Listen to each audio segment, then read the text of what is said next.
Jadi meskipun aneh ikut sesuatu, tapi tugas-tugas kuliah tuh aneh nggak pernah tinggal. Iya, itu menariknya tuh. Malah banyak, ya kalau mungkin bisa dibilang mungkin teman-teman ada atau satu jurusan. Itu maaf dipotong. Malah yang banyak rebahan ini nggak kerjaan tugas. Iya, berharap sekelompok sama kita. Iya. Assalamualaikum warahmatullahi wabarakatuh. Waalaikumsalam warahmatullahi wabarakatuh. Gimana kabarnya Kak Umar? Alhamdulillah Kak Oji. Baik. Ya, kembali lagi kita berbincang bersama Kak Umar. Nah, kalau kita kemarin itu berbincang tentang seputar basic keilmuan ya, tentang seputar hukum keluarga Islam, tentang relationship. Jadi hari ini kita mungkin berbincang lebih ke personal gitu ya. Oke. Ya, tentang gimana sih dulu Kak Umar kecilnya dibesarkan di lingkungan yang seperti apa. Yes. Ya, ini kita mulai perbincangan dari mana ya? Mungkin dari lingkungan waktu kecil Kak Umar gimana? Waktu SD-nya di mana? Apakah SD-nya itu sudah SD yang Islam gitu kan? Oh gitu. Kalau aneh dulu ya, SD-nya SD biasa, SD negeri di Rantau Prapat dulu. Di kota biasa, lingkungannya nggak Islami sih. Biasa. Jadi teman-teman ya cowok atau cewek ya yang barbar juga. Kalau ya pas SD masih pakai rok pendek itu kan. Oh iya, SD pendek. Yang ada yang nggak pakai, jilbab rata-rata nggak pakai malah kan. Kalau anak ya laki-laki SD kami juga cowoknya pakai celana pendek. Jadi kalau teman-teman itu juga banyak yang kalau berkata kasar ya banyak juga. Iya. Tapi berarti, dulu belum connect.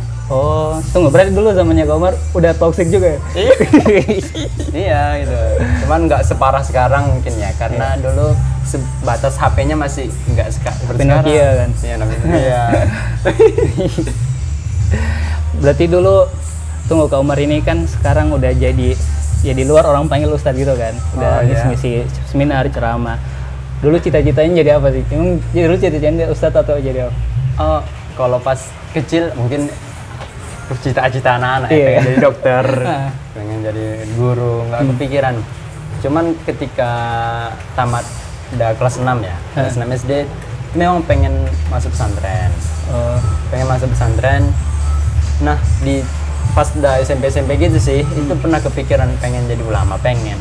Tapi kalau pas kecil itu nggak kepikiran, pengennya tuh ya mau jadi dokter, jadi guru. Itu sih biasa cita-cita anak-anak. Tunggu, berarti setelah SD itu langsung masuk pondok tuh, pas SMP? Iya.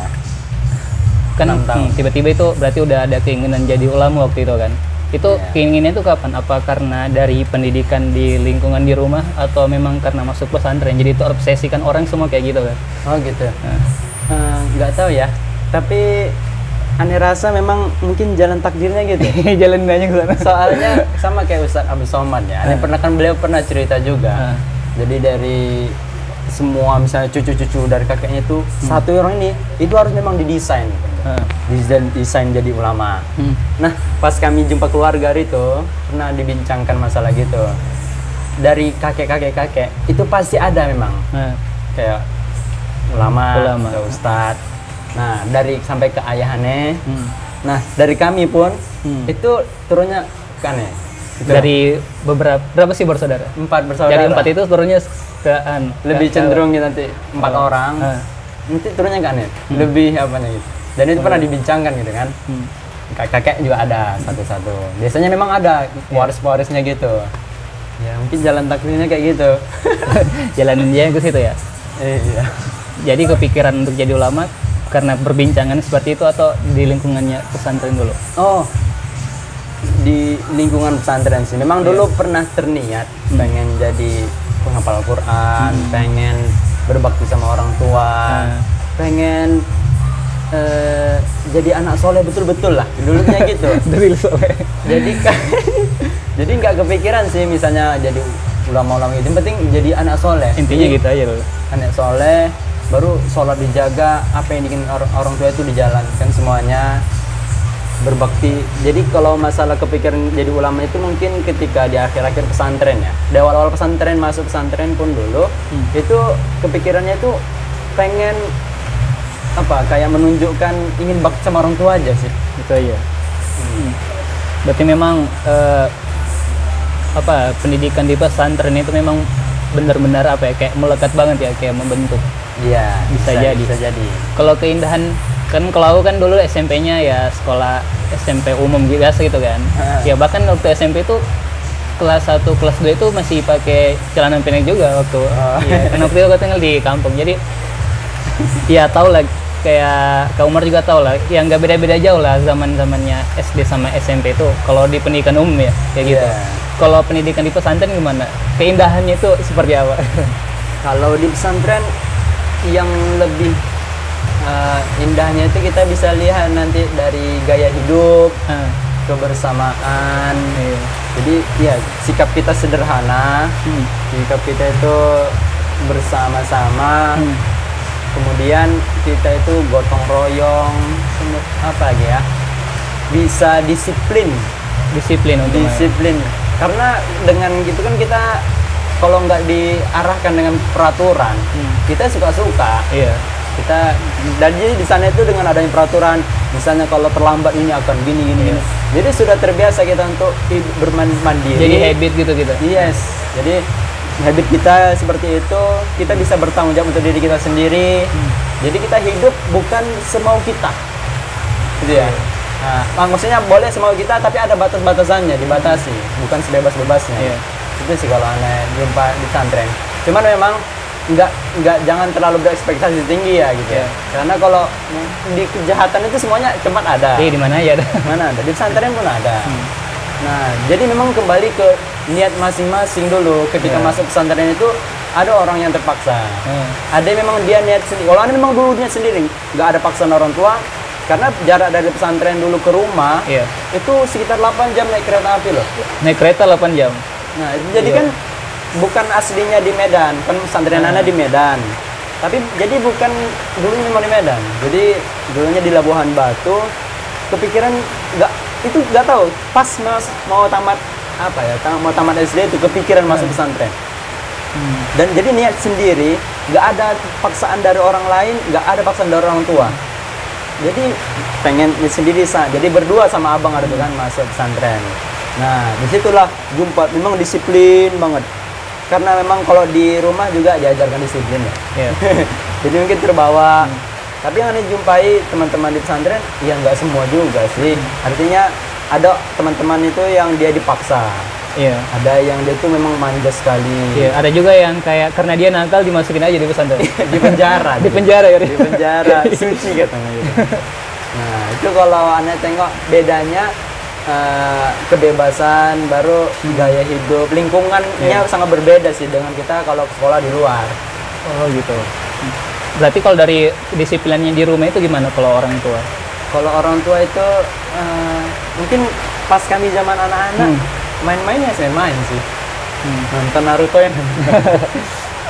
Ya, jadi cuman yang paling kerennya itu kalau dari ibu ya, itu disiplinnya ketat banget. Jadi kasih sayangnya itu luar biasa yang Anda lihat ya. Artinya sering melarang kami itu berbeda dengan anak-anak lain. Kadang-kadang bisa iri gitu kan. Kenapa anak-anak lain itu diberikan ini, jajan ini mau. Kalau kita tuh banyak pantangannya. Makan mie nggak boleh, makan es ini nggak boleh, ini nggak boleh, main-main ini nggak boleh. Yang nggak bagus-bagus itu dilarang mutlak gitu. Banyak kali pantangan, selalu ketat. Dulu kepikiran sih kok bisa kayak gitu kan. Orang lain kayak bisa apa aja teman-teman, kalau aku nggak bisa. Bebas kali. Kalau kita ya, tapi lambat laun dapat manfaatnya gitu. Baru kalau dari segi ayah, kalau ayah itu selalu mencontohkan ya. Jadi suri tauladan lah di rumah, di masyarakat juga. Kalau sama kami itu sering doakan di kepala kami. Jadi pas kecil-kecil kami dipanggil, nanti dibaca. Sering didoakan gitu ya. Jadi dibacakan kepala kami itu sholawat atau apa. Biasanya setiap pagi tuh. Setiap pagi. Setiap setelah subuh misalnya. Dipanggil satu-satu. Nanti ya setelah maghrib tuh ngaji semuanya. Jadi memang harus digitukan. Yang ada juga reward ya, misalnya kayak hafal, siapa yang hafal ini nanti dikasih ini. Oh gitu ya, dibikin. Ya memang dulu kan nggak belajar ikhlas ya. Yang ngejar itu memang bisa. Ikhlas. Cuman yang dibangun dulu itu kebiasaannya dulu. Kebiasaan. Jadi doakan sama ayah. Intinya orang tua juga nggak pernah makan yang haram-haram. Jadi yang diberikan sama kami itu bagus-bagus. Jadi nggak terikat sama yang riba-riba gitu ya. Kalau dari orang tua gitu, pernah sekali-sekali kami tuh ada taklim di rumah, tapi nggak sering. Cuman udah dibiasain ya, udah seperti itu ya. Iya. Cuman yang paling Anda tengok dari figur orang tua, kalau ayah tuh mencontohkan yang baik. Kalau dari ibu tuh banyak cerewet, tapi cerewet dalam kebaikan ternyata. Itu sih. Kalau ibu kan suka melarang itu kayak ya seperti itu kan, dengan kayak melarang ini jangan, ini nggak boleh main dengan ini ya. Kalau itu yang mungkin bikin ibu marah ya, kalau minta dilanggar. Kalau dari ayah yang bikin marah misalnya apakah nggak sholat terus jarang ya. Mungkin kalaupun pernah marah, mungkin karena berantem aja. Berantem ya, namanya laki-laki semua. Laki-laki semua kadang-kadang rebutan main, atau kita harus wajib mengalah sama yang paling kecil. Kan dulu masih gitu. Hanya ketika semuanya begaduh, udah itu kan diam semuanya. Udah gitu aja sih, enggak lebih. Jadi di pesantren itu udah 6 tahun ya, jadi SMP, SMA. Nah, dari pas masa-masa pesantren umur SMA itu kan kita lagi nyari-nyari jati diri kan. Kalau Kak Umar sendiri gimana sih melihat waktu itu, bagaimana sampai sekarang itu pendidikan pesantren saat umur usia SMA itu membentuk jati diri? Mungkin yang Anda lihat dari pendidikan di pesantren ya, apalagi di masa-masa SMA, itu kan ada organisasi soalnya. Kita itu jadi pengurus di asrama. Kayak OSIS gitu nggak kalau dia? Iya, saya gitu. Jadi kita jadi pengurus asrama. Jadi kita ya latihan kayak jadi orang tua untuk santri baru misalnya. Nah, kita nanti yang ngurus, kita buat acara, agenda, dan di satu sisi kita juga diatur sama yang atas kita gitu kan. Ada peraturan, kita juga ngatur orang. Kita di kamar ada berapa puluh misalnya santrinya itu, udah kita lah yang ketuai. Kita sebagai pembimbing, kasih amanah. Baru nanti pas di kelas akhir itu ada amanah lebih besar lagi, organisasi, OPRH dulu namanya. Mungkin ya OSIS gitu juga. Jadi ya tergantung nanti arahnya kemana. Kalau Ani dulu kan pertama bagian penerangan. Penerangan itu nanti mengumumkan ke seluruh santriwati gitu ya, pakai bahasa Arab, bahasa Inggris. Kemudian pindah ke bagian bahasa. Nah itu nanti ya penegakan bahasa jadinya kan. Cuman dari sana pokoknya karena sering dilibatkan ya, dan pernah diamanahkan jadi ketua juga ya. Jadi ketua acara Nuzul Quran. Benar. Jadi itu membentuk sekali sih karakter, bersikap dewasa, bersikap memimpin. Jadi kita nggak sudah latihan untuk tidak egois, latihan untuk menghandle teman-teman, menjaga perasaan. Kemudian kalau Ane lihat karena Ane dulu memang orangnya aktif ya, aktif. Jadi hampir banyak organisasi Ane ikutin, ikut semuanya. Yang penting karena itu kembali ke mindset pribadi ya, karena pengennya itu dulu ingin bermanfaat, jangan sampai ada waktu kosong. Jadi ikut semua kegiatan, di kelas pun aktif, nanti dapat beasiswa juga misalnya kan. Udah nanti lambat laun kita nggak kepikiran sih arah ujungnya, tapi kita membentuk karakter pribadi dulu, prinsip kita hidup. Karena kalau untuk selanjutnya kita nggak bisa tentukan. Ani dulu niatnya malah ke luar negeri kuliah. Rupanya takdirnya nggak ke sana, malah ke Jogja gitu kan. Tapi dengan mental kita dulu siap, basicnya kuat, baru spiritualnya atau kemudian gaya mindsetnya itu kita diletakkan di mana saja bisa hidup gitu loh, bisa menyesuaikan. Yang Ani lihat dari pendidikan pesantren dulu itu, di pembangunan karakter mentalnya itu yang lebih dikuatkan. Berarti memang aku sering ketemu anak-anak pesantren kan. Kalau aku dulu kan nggak pesantren, sekolahnya ya di sekolah Islam aja kan, kayak Iman. Tapi memang perbedaannya mungkin kayak di situ ya. Kan di pesantren itu jadwalnya padat banget kan. Udah belajarnya padat, belum apalagi kalau tambah organisasi. Wah iya betul. Dari organisasinya jalannya kapan tuh setelah pembelajaran? Sore-sore sampai malam gitu. Itu bisa kadang-kadang kita cerdas-cerdas nyelipinnya di mana bisa. Tapi ada kadang-kadang sore. kan pagi siang belajar, Iya. sore olahraga. Kadang sore itu kita nggak olahraga jadinya. Jadi organisasi. Organisasi. Malam hampir setiap malam kan ada nanti kan latihan pidato. Iya. Nanti kadang-kadang setelah agenda dari pesantren selesai atau baru masuk organisasi atau sebelum misalnya ada di hari-hari yang kosong, jadi kita satu hari itu bisa full.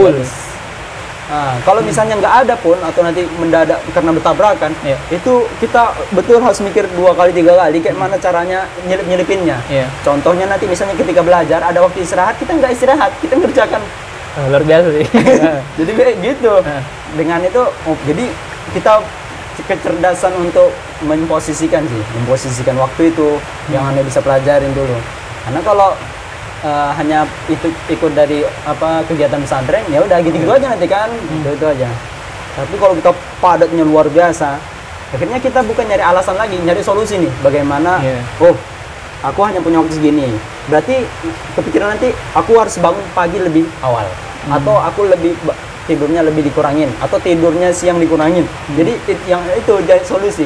Jadi menarik sih. Berarti ketika saat itu mencari solusi, bukan mencari alasan gimana untuk nggak ikut kegiatan yang salah satunya gitu. Yes. Jadi nggak ada yang Keren, dikorbanin. keren. Jadi berusaha untuk mendapatkan semuanya tanpa ada yang dikorbanin. Oh gitu. Ya.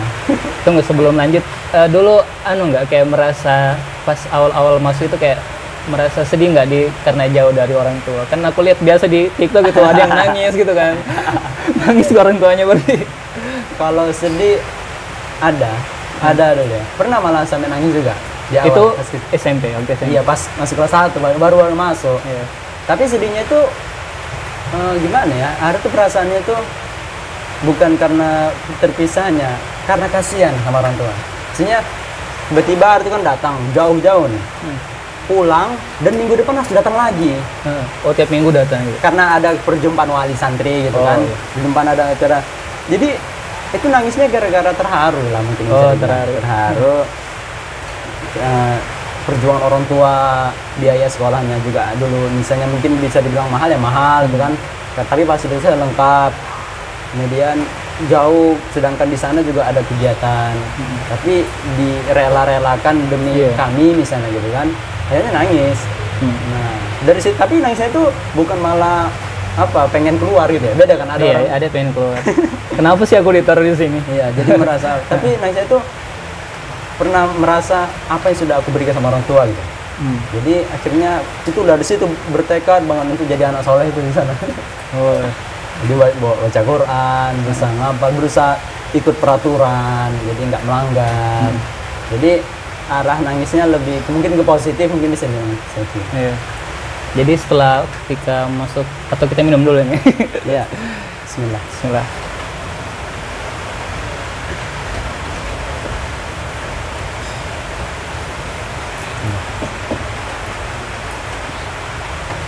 Jadi setelah ketika di pesantren itu kan di akhir-akhir itu kan kayak disuruh pilih mau kuliah di mana gitu kan. Dulu niatnya mau kuliah ke luar negeri. Biasanya tuh Mesir ya. Oh, Mesir, Madinah. Nah, sekarang kan pas S1-nya kuliah di UIN ya, di UIN. Memilih jurusan Hukum Keluarga Islam. Iya. Kenapa bisa masuk di situ?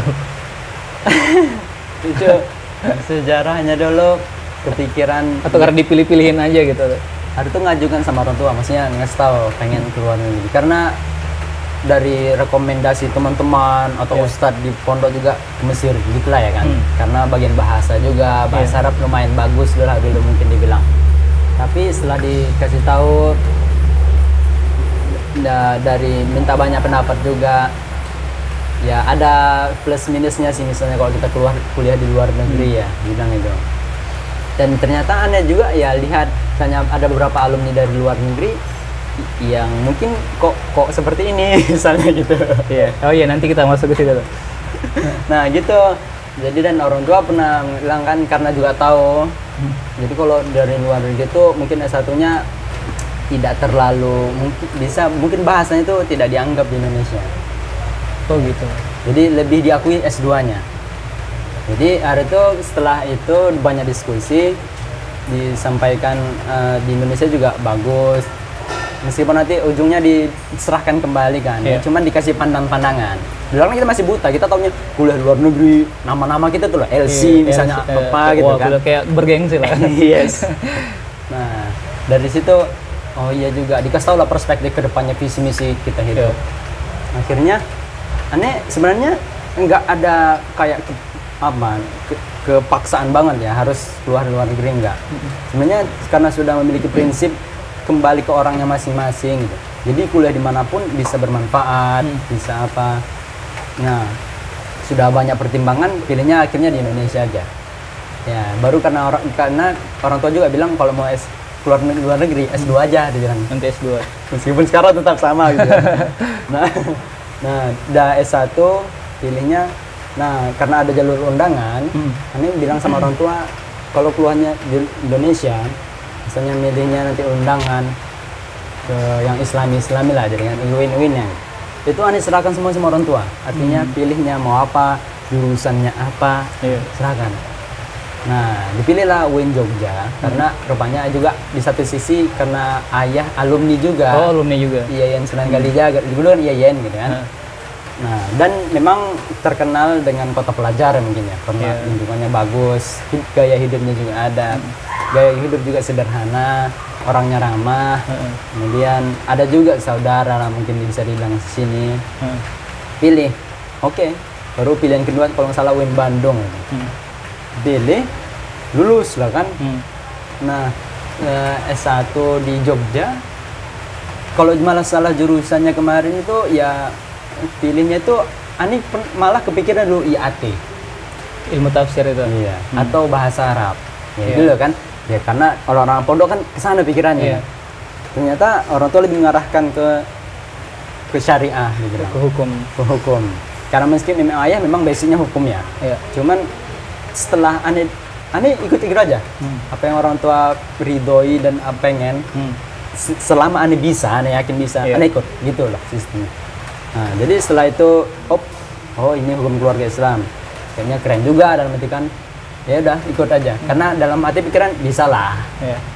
Nah, jadi kalau Ani bisa meskipun hanya nggak terlalu tahu nggak terlalu dalam mungkin, Ani ikut aja apa yang mau orang tua.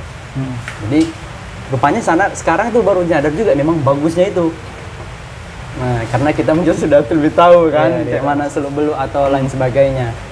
Itu sih kalau sejarahnya kenapa bisa masuk UIN.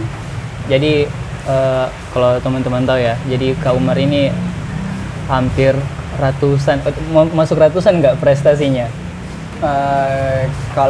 Kalau yang sertifikat banyak sih ya. Terlalu banyak. 70-an 80-an ya. Ya sekitar itu, tapi lumayan, itu terlalu banyak orang. Jadi kayak apa yang membuat Kak Umar seperti itu, kayak misalnya ambisinya, apakah memang ambisi dari awal-awal dari pesantren itu memang pokoknya kuliah harus ini dan di kamar itu Pak udah ditarget-targetkan harus juara ini? Kalau itu kembali ke mindset. Kalau Aneh rasa lagi mindset. Lagi mindset. Kayak Sirian. Nah, mindset. Nah, kan? Karena dulu nggak terlalu berambisi dapat uang dari itu atau terkenal orang yang berprestasi. Dulu karena memang orangnya nggak bisa, Aneh merasa kok kurang itu kalau misalnya orangnya di rumah aja atau rebahan aja itu nggak bisa. Jadi karena sudah terbiasa sibuk ya. Jadi setiap ada agenda yang Aneh rasa bisa berpotensi atau ingin dipelajari, Aneh ikut. Jadi nggak peduli dulu mau dibayarin sama kampus atau nggak, Aneh bayar, pergi. Kalau ada kesempatan pergi. Aneh jadi kalau kita misalnya berambisi misalnya dapat, itu nanti bisa habis kalau nggak dapat ambisinya. Dulu karena memang niatnya itu untuk dapatkan ilmu lah, pengalaman, relasi. Jadi ketika itu Aneh dapat, meskipun hasilnya nggak sesuai atau kadang-kadang dicurangi lah atau apa, itu nggak menggoyahkan gitu. Jadi ya sering kalah juga sebenarnya, sering kalah. Cuman karena niatnya kita bukan nyari-nyari itu. Untuk aktualisasi diri ya. Betul. Jadi aktualisasi diri, kemudian kayak mana kita itu banyak relasi. Udah dari situ asal ada kegiatan. Cuman karena sudah mungkin terbangun mental bertanggung jawab. Jadi meskipun Aneh ikut sesuatu, tapi tugas-tugas kuliah tuh Aneh nggak pernah tinggal. Itu menariknya tuh. Malah banyak ya, kalau mungkin bisa dibilang mungkin teman-teman ada atau satu jurusan. Itu maaf dipotong. Malah yang banyak rebahan ini nggak kerjaan tugas. Iya, berharap sekelompok sama kita. Iya, berharap. Iya, jadi beban kelompok. Jadi karena gitu, sehingga kalau Anda pergi keluar nggak ada yang komplain-komplain gitu. Karena di satu sisi asal pembacaan grup orang-orang pengen sama kita gitu. Karena tahunya kita rajin. Jadi Anda ikut keluar, tapi dalamnya juga tetap terjaga karena tujuan utamanya tadi kan misalnya kuliah. Iya. Amanah dari orang tua itu harus tetap jalan. Iya. Waktu kan udah banyak prestasinya itu, bayang nggak mbak untuk menghadapi itu gimana? Pasti semua orang merasakan kayak gitu kan, lagi di posisi-posisi seperti itu. Kalau itu ya mungkin di awal-awal ya kita kayak ada nggak kisah-kisah yang lucu? Ada lah mungkin. Pokoknya kalau dari ukti-ukti atau yang suka mungkin banyak lah ya, karena kita ya, mungkin ya karena wajar. Ya. Tapi aneh itu kayak ada nggak satu momen kayak Kak Umar kayak merasa terganggu, ngapain sih gangguin kita kayak? Ada. Ya karena nggak paham, jadi orang soalnya ada yang merasa harus diprioritaskan kan, ada gitu kan. Dia bilang puji-pujian, di satu sisi kalau kita jawabin nanti takutnya dia baper ujungnya, tapi kalau ngerjawab nanti kita dibilang sombong juga, serba salah. Cuman karena aneh orangnya pribadi kalau misalnya sudah fokus sama sesuatu itu paling nggak suka diganggu. Nah itu ada yang ganggu. Jadi karena orang entahlah ditanya-tanyain terus, kita lagi fokus misalnya lomba ini, itu aneh nggak suka banget ya. Itu langsung diblokir nggak? Enggak, tapi biasanya enggak dibaca. Oh enggak dibaca aja, enggak sampai diblokir. Dulu pernah enggak blokir? Tapi dulu pernah blokir, tapi karena permintaan dari yang perempuan ini, mintaannya ini bingung kan. Tapi aneh enggak bawa pusing. Dia minta, oke blokir. Tapi setelah itu minta buka lagi. Tunggu, kenapa dia minta diblokir? Kayak mana insidennya dia? Dia minta blokir karena merasa dia terganggu dengan aneh gitu. Padahal aneh nggak diganggu apa-apa. Cuma dia mungkin karena khawatir hatinya. Oh, hatinya rusak, terbayang-bayang. Kepoin misalnya kan. Aneh dalam arti seharusnya dia blokir aja, nggak usah nyuruh orang blokir. Tapi karena aneh orangnya nggak mau mikir-mikir, buang-buang waktu, buang-buang pikiran. Oke, ada turutin. Oke. Tiba-tiba di DM dari tolong buka. Repot banget nanti. Tapi setelah itu aneh nggak bikin pokoknya hal-hal yang Anda rasa nggak menambah iman, nggak nambah ilmu, aneh baunya santai aja. Oke, dia mintanya blokir. Dia minta udah misalnya atau apa gitu kan. Jadi kalau dulu mungkin di awal-awal adalah mungkin kita agak-agak manusiawi lah ya mungkin ya. Tapi dalam kelamaan karena mungkin faktor kebiasaan ya, maksudnya sudah terbiasa, biasa aja gitu. Misalnya dulu banyak yang curhat, mungkin di awal-awal wah kayak merasa keren. Masih keren. Tapi udah lama nggak keren lagi. Sudah biasa aja gitu. Kacang mau orang mau kasih love atau apa emang love itu kan. Udah biasa aja. Secantik apapun. Nah, karena juga sudah dibangun sama ilmu kita gitu ya. Dulu sudah belajar banyak tentang cinta dari Bu Yahya atau apa. Jadi kalau hadap kayak gini itu kita jangan langsung terima atau pahami karakteristik. Jadi sudah terbangun nih. Jadi nggak langsung kita juga harus jual mahal mungkin ya bisa dibilang. Jadi karena kita merasa supaya kita lebih berkembang. Jadi harus jual mahal. Tapi mungkin itu yang nggak bikin Kak Umar terpengaruh. Kayak maksudnya nggak terlalu gimana sih itu kan di itu karena biasa kalau orang-orang yang yang terbiasa mengembangkan dirinya, yang banyak fokus di karirnya atau pendidikannya itu memang kayak menganggap hal yang itu kayak sebenarnya mudah sih ya. Kayak masih gini aja udah banyak suka, apalagi kalau udah sukses lah, udah lebih sukses dari zaman kuliah. Oh iya betul. Kalau sekarang itu kuliahnya udah S2 ya. Masih sama jurusannya hukum keluarga Islam? Sama, di jurusan yang sama. Tunggu, kenapa kan tadi niatnya mau ke S2-nya baru di luar negeri, kenapa nggak ke luar negeri? Jadi ketika sudah setelah kuliah gitu kan. Iya. Kemudian itu luar biasa nih rasakan perubahan dalam hidup. Maksudnya real life itu di sana kayak. Oh gitu. Jadi kayak mindset atau circle itu berubah semua memang. Ya kan? Jadi misalnya setelah skripsian itu kan masih banyak waktu kosong. Itu ya banyak kepikiran gitu. Ini mau ngapain? Ini kayaknya dulu pertemanannya banyak yang salah. Circle-nya harus diubah. Iya. Ketika mungkin banyak kita menghadapi rasa kecewaan ya juga. Misalnya kecewaan terhadap teman, kepercayaan ya. Bukan cinta sih. Lebih ke arah kayak gitu. Masalah bisnis, masalah kita itu sudah harus realistis orangnya. Uang juga diperlukan. Itu aneh berubah drastis dari itu. Dari cara hidup. Itu berpikirnya agak lama, berapa minggu dia. Itu kayak debat dengan diri sendiri. Iya, keren tuh. Ya, apa yang harus saya lakukan selanjutnya? Nah, saya nggak bisa kayak gini terus. Harus mandiri. Nggak boleh lagi temanan sama orang-orang kayak gini. Nah, ini rasa kayak gitu Arit ya. Jadi setelah itu udah pernah tua telepon sama orang tua. Ini dibilang S2 ya sudah. Nah, insya Allah ada rezeki untuk bisa terus lanjut gitu. Tapi diserahkan semuanya ke Ane. Tapi yang penting dari orang tua S2 aja lanjut. Nah, Ane dulu nggak kepikiran lanjut S2 sih. Oh gitu. Pengennya enggak. Tapi karena ada tuntutan, baru dikasih tahu pertimbangan juga ya. Oh iya, penting sekali sih. Ya udah 2 tahun sebentar. Kalau Ane nggak terbebani dengan kayak kayak ujian atau pelajarannya. Jalan-jalan aja. Karena sudah biasa bertanggung jawab gitu kan. Jadi akhirnya setelah itu S2-nya kepikiran oke lah lanjut aja lah di Jogja. Nah, karena Soekarno itu di satu sisi sudah mungkin bisa dibilang ada nama sedikit. Karena banyak dikenal mungkin ya, atau ada jadwal-jadwal rutin juga. Aduh, nggak bisa dibatal-batalkan ini kan. Selama setahun. Akhirnya ya sudah lanjut aja S2. Karena di satu sisi ilmunya lebih matang juga pasti, mental, baru gelar juga mungkin secara manusia kita butuh.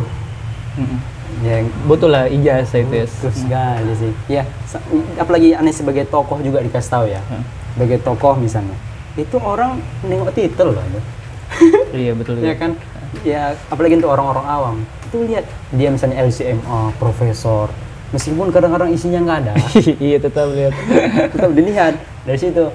Ya ada baiknya juga. Oh yang gitu juga ya. Bukan karena mungkin teorinya kita benar, tapi di realitanya kita kadang-kadang nggak cocok. Misalnya kita tahu, ya tengok orang itu dari ilmunya, jangan sekedar titelnya. Tapi faktanya di masyarakat itu orang nengok titel, jadi itu harus. Nah, situlah. Tapi banyak sih sudut pandang yang baru ketika S2. Akhirnya milih S2 di Jogja aja karena untuk melanjutkan karir yang sudah ada mungkin di saat itu. Udah sampai sekarang sudah mau tamat nih. Bentar lagi ya. Iya. Kalau perbedaannya dari pendidik rasanya beda gimana sih bahasanya? Bedanya ngerasain kuliah S1 SD itu gimana? Apakah S2 lebih sulit tugasnya atau lebih S1 main-main? Oh, S1 lebih main-main ya? Main, orangnya main-main. Semua manusia bisa S1. Tapi enggak semua orangnya itu niat S2. Oh, rasanya gitu ya? Ya. Tapi meskipun di lapangannya Anda lihat orang yang S2 itu kadang-kadang ini macam nggak layak S2, bukan nggak lucu banget itu. Aduh, cara pandangnya itu kok gini banget, ngerjakannya itu asal-asalan, ada yang malah nggak ngerjakan tugas, ada gitu kan. Itu di luar ekspektasi banget. Anda mengira dulu S2 ini kayaknya sulit banget nih, karena orangnya serius, orangnya ada yang dari luar negeri, ada yang dari berapa kampus.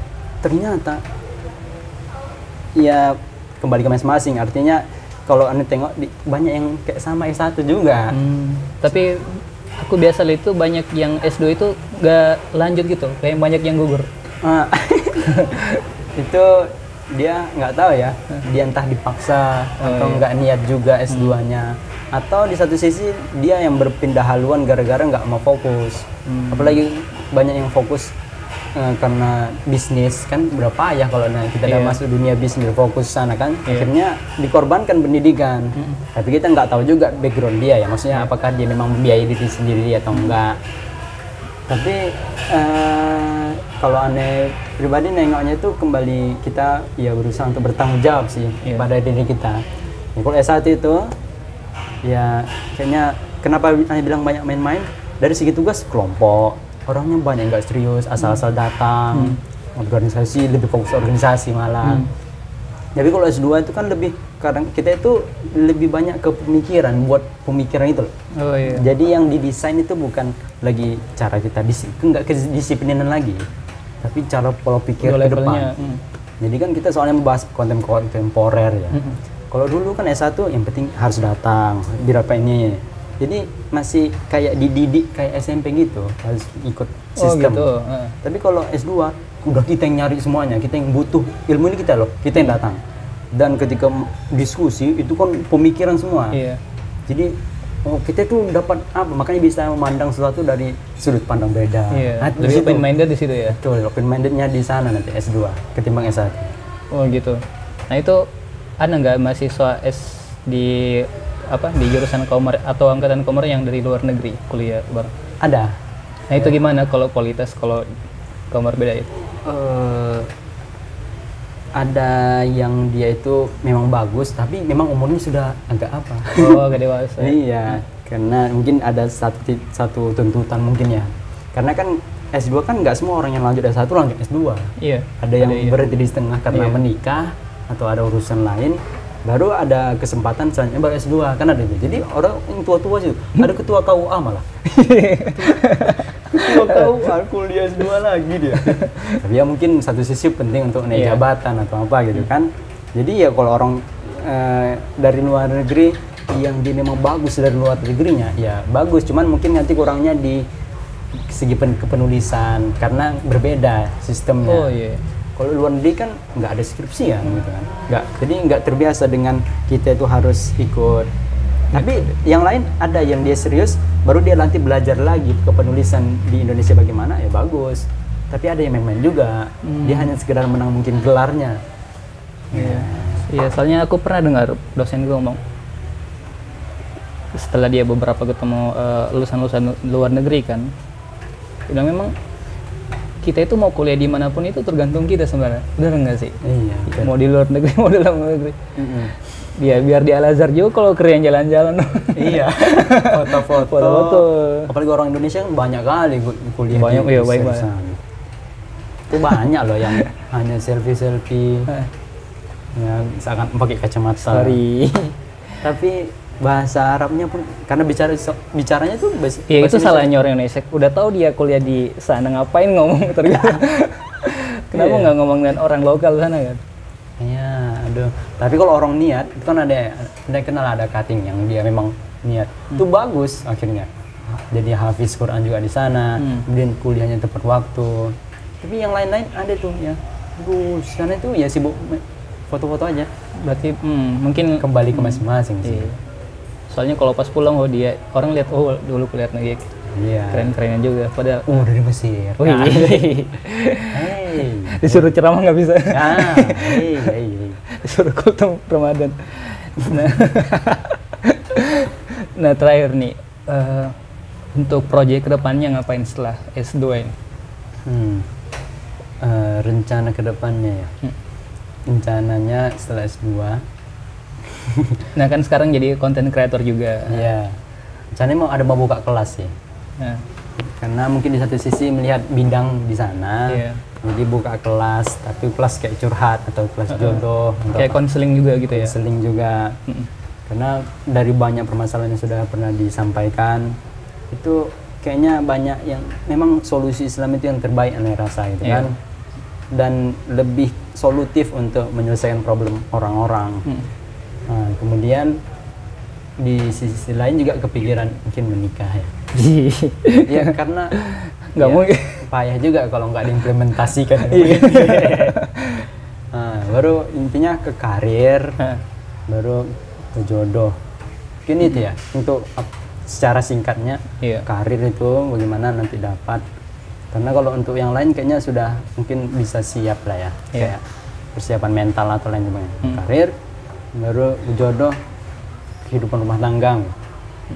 Tapi ya semuanya tetap pengabdian kepada orang tua lah. Ya, berarti salah satu proyek yang sekarang ini masih kayak target besarnya itu ya buat kayak konseling gitu ya. Untuk berarti lebih enak juga kerjanya ya. Iya, lebih nggak terlalu terikat kayak PNS ya. Tapi kalau ada kesempatan mau daftar PNS, daftar. Ya, karena orang tua juga yang menganjurkan ya daftar. Pokoknya kita nggak tahu soalnya jalannya ya. Kedepannya nggak tahu. Boleh jadi yang Anda rencanakan rupanya itu yang nggak sesuai kayak sama kayaknya dulu kan, niatnya nggak ke Jogja, bukan Jogja. Jurusannya ini dia dulu tuh nggak pernah hukum ini, malah ke hukum. Dulu IAT ya nih mau, atau malah bahasa Arab, tapi enggak. Jadi nggak bisa ditebak sih.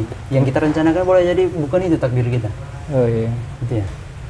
Berarti ada kepikiran mau nulis juga nggak? Kan itu banyak yang nanya-nanya itu kayak orang curhat-curhat. Ini sedang dalam tahap penulisan. Oh lagi tahap nih, iya. buku. Oh keren-keren. Jadi ya mungkin lebih supaya ada panduan juga untuk teman-teman. Iya. Kayak diabadikan juga, ya kan? Ya bentuk amal jariah juga di satu sisi. Ya, karya lah. Iya intinya berkarya. Berarti target 2 itu ya besarnya ya. Yang ketiga ini target semua orang kali. Iya. mungkin. Ya menarik sih, Kak Umar, luar biasa banyak ilmu yang intinya perbincangan kita ini sangat bermanfaat lah. Semoga yang nonton, nggak tahu bagi yang nonton bermanfaat atau enggak. Intinya mindset. Intinya lagi-lagi mindset. Yang random. Ya terima kasih Kak Umar atas waktunya. Semoga perbincangan kita ini bermanfaat dan membawa pengaruh ya bagi orang-orang yang melihat ya. Semoga juga kedepannya target-targetnya bisa tercapai. Intinya yang terbaik lah, yang terbaik gitu ya. Ya cukup mungkin sekian ya. Terima kasih juga Kak Oji. Assalamualaikum warahmatullahi wabarakatuh. Waalaikumsalam.